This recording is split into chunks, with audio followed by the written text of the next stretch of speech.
I'm going to make this video quick, but it's going to be about, the topic will be about underground cities, inner earth, pretty much the world beneath us. Shout out to Big Judah and Abdullah here for, mainly Big Judah for really, uh, getting this back on, topic and, starting this wave again.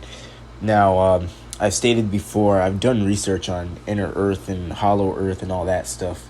It goes hand in hand with flat Earth, and I was doing research on flat Earth way back in 2015, 2016, and stuff like that, and that's where I really got introduced to the hollow Earth.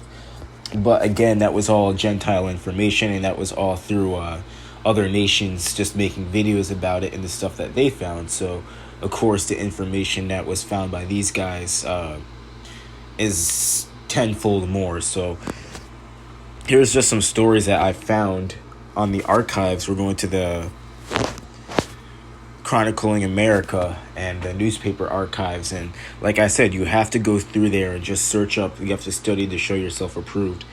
And with saying that, you can go into a search bar and just type up code words or type up keywords like hidden city, underground city, subterranean world, subterranean kingdom, and it will go and it will highlight these words in every newspaper article or article written from newspapers since the 1700s, and it will bring you all the results it has.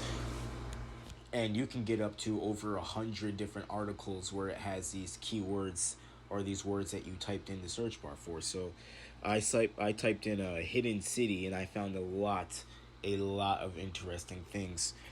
So this is from an article in 1904. It's from the Herald News, Newberry, South Carolina, May 12th, 1904. And let's see what it has to say about a hidden city or an underground city. And this article is called Lost Tribe of Israel, Peculiar Race of People Living Underground in Central America, Chicago Chronicle.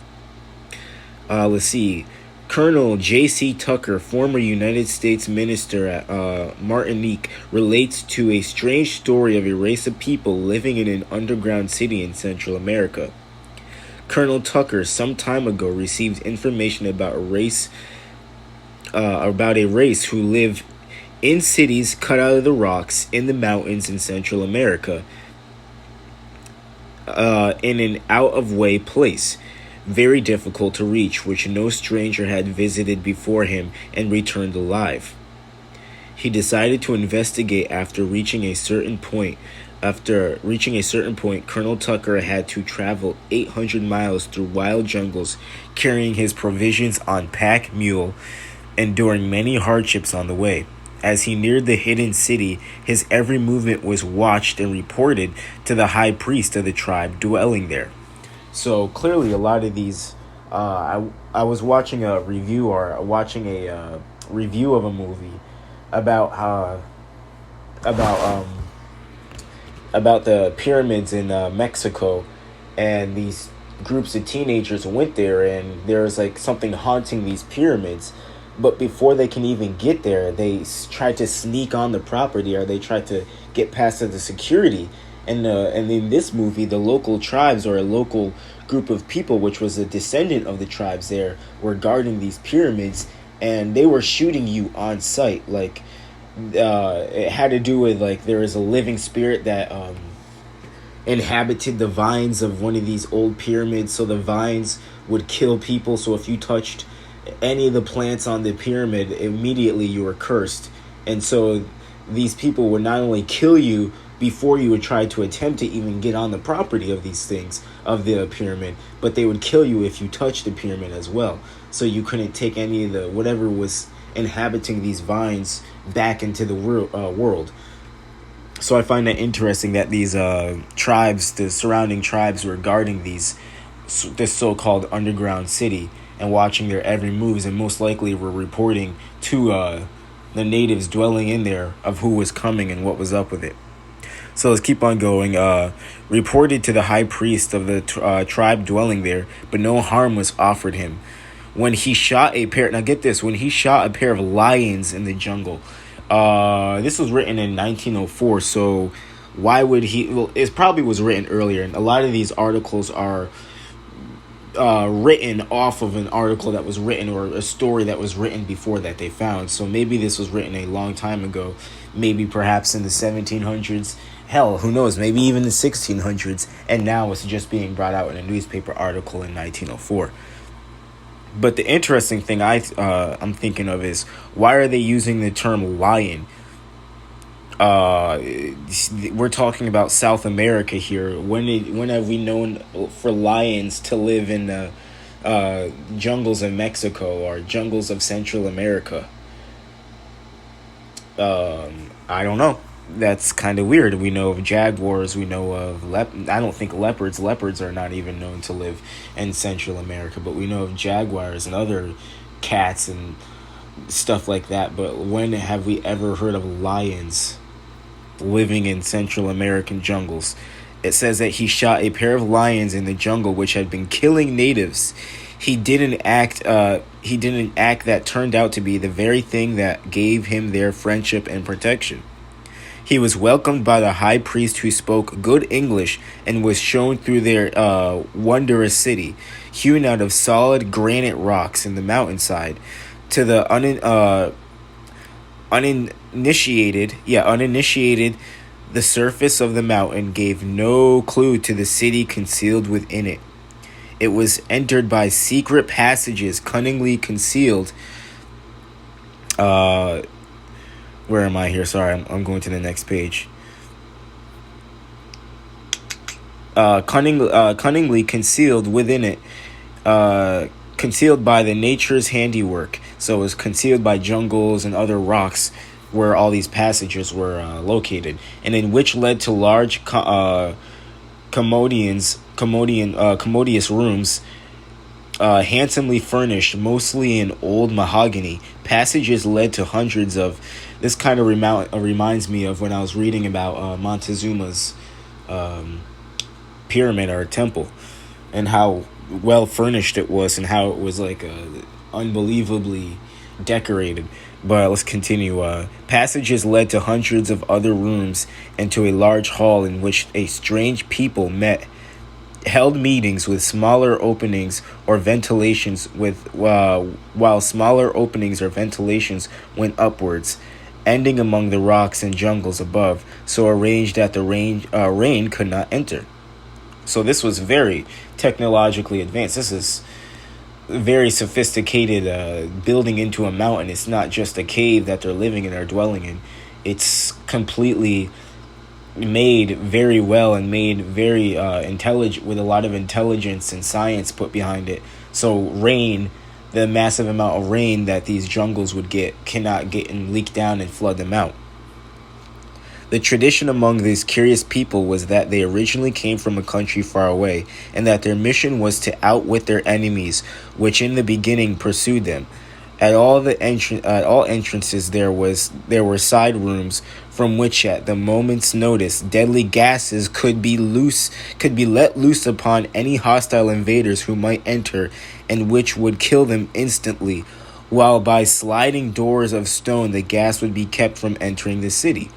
So again, more sophisticated technology and more absolutely well built and designed protection systems for their sacred city here. The light of the sun, moon, or stars never enters their underground city except by certain openings. And I guarantee you those openings are designed so that they get the most efficient way of the sun, moon, or stars, the lights from them, so they filters out the whole place really well, and it's well lit at night. But get this too. We're going to continue reading. By which they study the mysteries of the night skies. We know that the Americas are the best place to study the skies. You have the best position to look at the stars and look at all the positions of the stars and the messages that the stars have to tell us. The mysteries of the night skies, but they use electricity for lighting purposes, a science they have learned by keeping in touch with the outer world through their young men. So maybe this wasn't written later or earlier. This was written as at least when it was written now, and it says that they have installed electricity in there. But how do we know that the electricity wasn't already installed in there? Like, we know that they don't like to be outwitted. That we know that they don't like going up and discovering a group of people has been way more technologically advanced, and a lot of the lies that they talk about how they created electricity and they were the forefront of electricity. It's embarrassing for them when they go into a third world country and they see an underground civilization that already had electricity. So who knows? Who knows? We'll have to put that up in the air there, and whatever you think about it is what you think about it. So the colonel says that he was an attendant at their meetings and was surprised to find that they were going through Masonic rituals. Again, they've been busted. They've lied and said that they are the Masons. They're the ones that started this stuff. But I think it's Curry Mayo. He did videos on how Masonic rituals were started here in the Americas by the natives, and there's so many other cultures where a lot of Masonic rituals were stolen from and just attributed to the people that say they're Masons now. The jumbled up, hijacked Masons, which he, being a Mason of high degree, of course, why am I not surprised? The high degree Mason is the one that's all of a sudden able to just trek across the jungle and get to this spot and be let in. Yeah, okay, like, come on. Which him being a high degree Mason of high degree understood. Okay, this was in an let's see, where am I here? Again, flip the page. Okay, let's see. This was an inheritance of theirs from their ancestors of an unknown past. Colonel Tucker has written many chapters about these people in their city. He has done so because he wishes to preserve the knowledge. He freely shows them to his friends, and he has yet made no effort to publish them. So keeping information secret, keeping information private. Probably doesn't want everyone to see that if these are one of the lost tribes of Yasharel of Israel, what color they are. He probably don't want them to see that, or many other things that would blow the lid on the kind of social structure that they've set up nowadays and the lies that they set up. He has done so because he wishes to preserve the knowledge. There you go. He freely shows them to his friends and has yet made no effort to publish them. The proprietor of a well-known Eastern magazine who visited the city of Mexico and who was given the privilege of reading the manuscripts with the provision that he would not publish their contents, offered Colonel Tucker first $5,000 and then double the amount of if the colonel will pilot him to the city and the rocks, and he may yet do so. So he's saying we don't know if this guy did it or not. There is just talks about it, and if he did it, we don't know. Now here's the ending of this article. Colonel Tucker believes that these people are part of the lost tribes of Israel. You remember the articles I read about the mummies found in Lexington, Kentucky? Goddamn, it's 6 videos after that I made them, and I still can't get Lexington right on the first try. But you remember the videos I made about the mummies found in Kentucky, and how the article after the first article I found in them talked about how they were Israelite mummies, and how the people who found them should not be surprised because of the tribes of Israel were over here in the Americas. So there you go with this. There's another confirmation that the 10 tribes were over here in the Americas. He has many old parchments they gave him, which he has been unable to get anyone to decipher for him, but which he hopes to have read by some one of the great scholars of the world. When the mysteries they contain in their time stained hieroglyphs will be made plain. Let's see. Thus revealing to the world perhaps the strangest story that ever linked the dim past with the living present. So there's an article from 1904 about a lost tribe of Israel living underground, or living in a mountain underground in South America, as the title of the article says. Now there's another one I want to get. It's another I have a bunch of interesting ones. Like I said, I found a lot of cool ones, but this one was about, here we go. I'll do this one quickly before we go. Hidden city in the north. The story of the hidden city revealed to the world by a mirage seen over the Muir Glacier in Alaska. So this is far up north. This is a hidden city in Alaska where the Earth is frozen pretty much. In Alaska, it has once more been started. So clearly, when this article was written, people were talking about this unknown hidden mystery city in Alaska before it died down, and then somebody saw it again. Now, you'll see why it's so kind of weird and mysterious about why people see it and then don't see it. It talks about it being a mirage. How do you like it? Let's read the article and you'll see how the people talk about this. So, the Muir Glacier in Alaska has once more been started, says the Rochester Democrat and Chronicle. Several alleged observers have seen this alleged mirage, the most favored of them being an alleged John M. White of Philadelphia, who on June 21st, some years ago, was able to study it for 9 hours from 11:30 a.m. to 9:30 p.m. through a powerful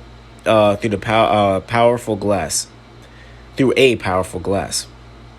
Mr. White is quite certain he didn't dream this mirage because he has seen photographs of it taken by other people. So why are they calling it a mirage when there's photographs of this mysterious city up in Alaska? I'm confused. This is what I'm saying. This one is very weird. Mr. White is quite certain he did not dream this mirage because he has seen photographs of it taken by other people. The photographs do not look in the least like a mirage. How can you photograph a mirage? Mr. White saw, but that is immaterial to his argument, which is that the mirage could not very well have been photographed unless the mirage were visible. Thank you. That if the mirage were visible, there is no reason why he, Mr. White, should have not seen it if he were at the Muir Glacier at the proper time of year. That having indisputably been at the Muir Glacier at the proper time of year, he is decidedly inclined to believe that he is not mistaken in his recollection of what he saw. That what he saw was a mirage. Mr. White's theory is that there is a flourishing open metropolis situated somewhere near the North Pole on the shores of the open polar sea, and that when the sun is at the highest northern point, as it is June 21st, the mirage of the Arctic capital is reflected to the point where it appears over the Muir Glacier. Now, I have two categories of things. I have hidden cities and underground cities, and then I have an article called Inner Earth and Hollow Earth. And in the articles I have on Hollow Earth from the National Archives, it talks about how the closer you get to the North Pole, you can see things reflected off of the dome. And that's how travelers, they said it's obvious to anyone who's traveled very, very far distances up in the North Pole that's how you get around. That's how you can get around, by looking up, and you can see things reflecting off the surface of the Earth onto the part of the dome that's up there, which I found very interesting, and how the man who was writing this article was banging it home, saying like this is obvious to anybody who's gone to that's even attempted to look for inner Earth or openings to the inner Earth at the North Pole. So I found this one very interesting, and this goes along with a video that Abdullah Seer made yesterday about a lost tribe of Israel, a remnant of Levites that were found in another part of the earth, another dimension. It seems like they walked into, which most likely was just them walking into the subterranean world, inner Earth, and that they were the lost tribe of Israel, and a remnant of them, of the Levites, that broke off while they were in the wilderness and came through a cave and was down here ever since and couldn't find their way back. So all praises to the Most High. These things are all popping up. I love these types of topics, these types of discussions. I've got a lot more. I've got about 60 photos in this hidden city inner earth folder right here that I've gotten from archives, that I've gotten from websites. Look at this cave found in Aleutians, and this one's very interesting. This is the second time I found this one, about a whole entire city underground built out of salt, a salt mine that's been around since the 11th century, even before that. And there's like a whole railroad station made out of salt, like, and it says that the people that live down there for many years, centuries, have never seen the light of day, but their life expectancy was way higher than people's on the surface. There's other I have, like I said, I have plenty of articles from the National Archives chronicling American. Just type in hidden city, subterranean city, under earth, inner earth, hollow earth, and you're gonna get hundreds of results of articles, newspaper articles from the 1700s to the 1950s is where I capped it off, talking about the subject that you just searched up and the keywords that you just searched up. So with that being said, Shalom, all praises to the Most High. Gonna make some more videos as soon as possible. Gonna get this one edited. And stay safe, stay praying, stay humble, stay in a good spirit, stay loving your fellow man. Check out the last video I did on love. And again, all praises to the Most High.